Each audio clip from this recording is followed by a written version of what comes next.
L'époque du prophète Saé. Il y avait un empereur célèbre, nommé Cyrus. Bien esser ce Cyrus ne vivait pas, l'époque du prophète Saé. Mais c'est bien après que Saé soit décédé, depuis de nombreuses années, que cet empereur est apparu. C'est dire que, lorsque le prophète Saé écrivait la Bible, il a fallu attendre 1 ou 2 cycles de plus pour qu'un empereur nommé Cyrus apparaisse. Cet empereur était l'empereur de l'Empire perse.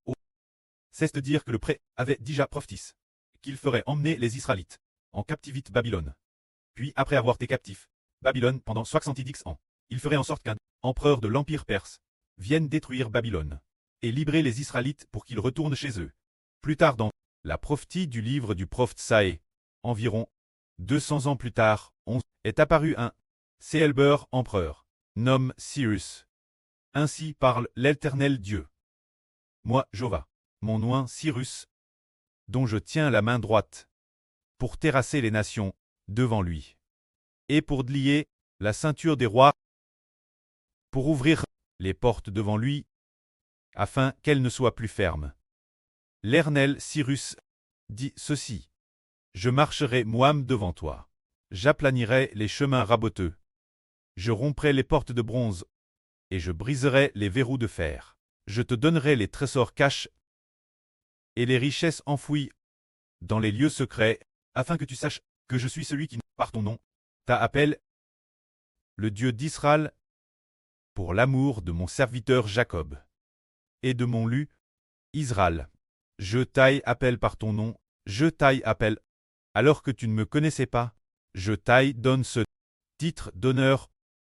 C'est dire que cet empereur, il ne connaissait pas Jova, car il était un souverain païen, mais ce qui est merveilleux, c'est que Dieu dit, bien que tu ne me connaisses pas, je donne ce titre d'honneur. Pour quelle raison a-t-il fallu utiliser cet empereur de l'Empire perse pour accomplir la volonté de Dieu? C'est pour l'amour de Jacob, pour l'amour d'Israël, pour l'amour du peuple lu de Dieu, que Dieu a utilisé un souverain païen. Puis après de nombreuses années, les Israélites ont emmené captif Babylone, parce qu'ils avaient adoré des idoles et servi d'autres dieux. Dieu a donc racheté son peuple après qu'ils eurent emmené captif Babylone. L'Éternel a permis Israël dans souffrir comme esclave pendant 70 ans. Une fois les 70 ans accomplis, Dieu a alors utilisé celui qui appelle l'empereur Cyrus pour attaquer Babylone. Après avoir détruit Babylone, cet empereur a promulgué un décret national, disant de libérer les Juifs pour qu'ils retournent chez eux. Concernant la libération des Juifs et leur retour au pays, c'est écrit dans le livre d'Esdras.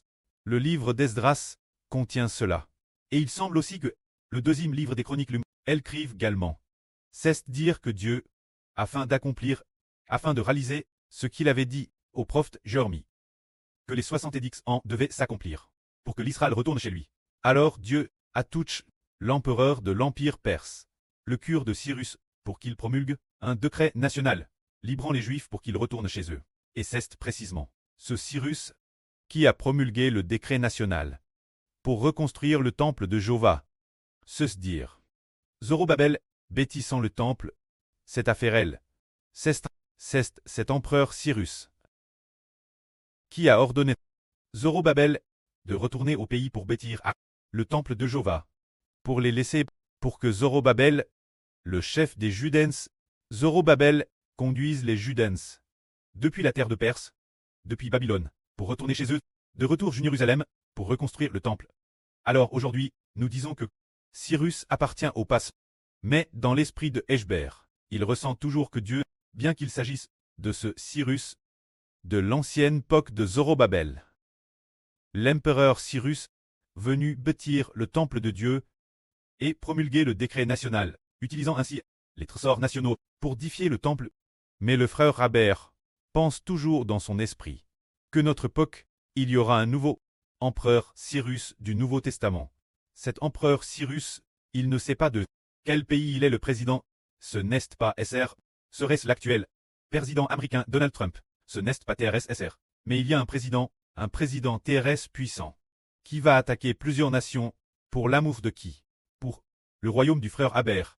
Pour l'Israël spirituel, il utilisera son arme, utilisera la puissance nationale, pour attaquer plusieurs pays, et ainsi de nombreux pays seront détruits par celui qu'on appelle le Cyrus du Nouveau Testament, entre ses mains, car le frère Aber lit constamment la Bible, on a toujours découvert qu'il y a une personne appelée Cyrus, qui n'est pas seulement le Cyrus de l'Ancien Testament, mais qui préfigure que cette époque, il y aura un président de pays qui sera un président belliqueux, et qui par Dieu sera utilisé pour attaquer plusieurs pays, faisant en sorte que plusieurs pays, devant ce président, soient attaqués.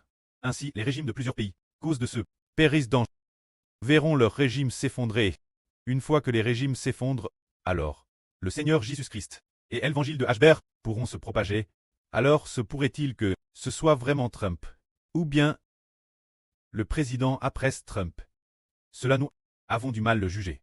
Mais on constate que Trump a aussi un peu en accord avec une telle.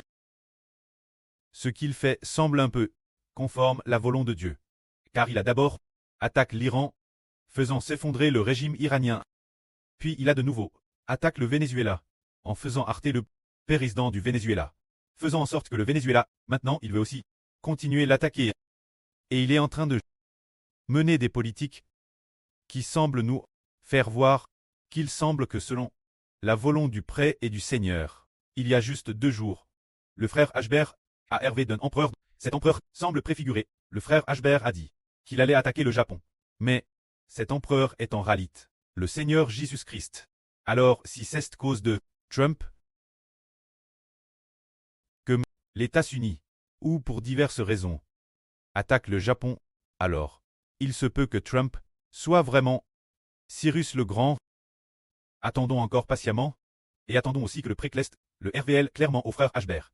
Car le frère Hber sait qu'il y aura un souverain de cette époque, un monarque, qui sera utilisé par Dieu, utilisé par le Seigneur Jésus-Christ, l'utilisant pour attaquer plusieurs pays, et faire s'effondrer les régimes de plusieurs pays. Si d'ici 1 ou 2 ans, un président divise la Russie et fait s'effondrer le régime du PCC, alors ce président pourrait traiter le Cyrus Prophecy. Ce sujet, attendons patiemment. Attendons que cette situation évolue. Alors nous comprendrons que Dieu avait déjà, dans la Bible, Prophecy. Quelqu'un appelle Cyrus le Grand, c'est pour la Nouvelle Alliance, et pour l'Évangile d'Israël, qu'il a d'abord fait s'effondrer les régimes de nombreuses nations. Après avoir fait s'effondrer les régimes de plusieurs nations, il a lui-même réu un grand nom, car Dieu a dit que Dieu lui donnerait un titre d'honneur, comme Dieu le dit ici. Pour l'amour de mon serviteur Jacob et d'Israël, mon lu, je t'aille appelle par ton nom, je t'aille digne, alors que tu ne me connaissais pas, je t'aille donne un titre d'honneur, c'est dire que Dieu pour le bien de la nation du frère Hber. Car, le frère Hber a-t-il pris des armes ou des puces pour attaquer plusieurs nations? Non, pas du tout. Sans armes ni puces, il ne pouvait pas attaquer le Japon, ni non plus attaquer le Venezuela ou l'Iran. C'était impossible. C'est le Seigneur Jésus-Christ qui allait utiliser un certain souverain pour faire cela, s'il est utilisé par le Seigneur Jésus-Christ. Un tel souverain renversera plusieurs nations devant lui. Plusieurs nations, cause de lui, verront leur régime s'effondrer, et, madame, leur pays se diviser. Pour cette raison, cet homme est donc Cyrus. Alors pourquoi le précleste a-t-il agi ainsi, en plus de le faire pour Israël? Le pré a aussi dit « Je suis Jéhovah, et il n'y en a point d'autre. Or moi, il n'y a point de Dieu. Je taille saint, alors que tu ne me connaissais pas. C'est afin que l'on sache du soleil levant, au soleil couchant, qu'au-delà de moi, il n'y a point de Dieu. Je suis Jéhovah, et il n'y en a point d'autre. Je forme la lumière et je creux les ténèbres. Je donne la paix, et je creux le malheur. Moi, Jéhovah, je fais toutes ces choses. C'est ce souverain, Dieu a dit, qu'il ne connaissait pas Dieu, mais Dieu, afin de prouver que l'Éternel est le seul vrai Dieu. Éternel pour prouver qu'il est le seul vrai Dieu, et qu'un dehors de l'Éternel, il n'y a pas d'autre Dieu. Le précleste a utilisé ce souverain pour attaquer plusieurs nations et faire s'effondrer leur régime. Puis il a utilisé le frère Eshber d'Israël pour prêcher l'Évangile. Ainsi toutes les nations et tribus, en raison de l'effondrement politique. Une fois que la politique se fut effondrée, quand l'Évangile a pu très propager, toutes les nations et tribus ont alors reconnu que le vrai Dieu est l'Éternel. C'est pour cette raison que Dieu, dans cette rue, veut utiliser un homme appelé Cyrus. Alors le précleste continue à dire « Cieux, Herpendès donne haut la justice.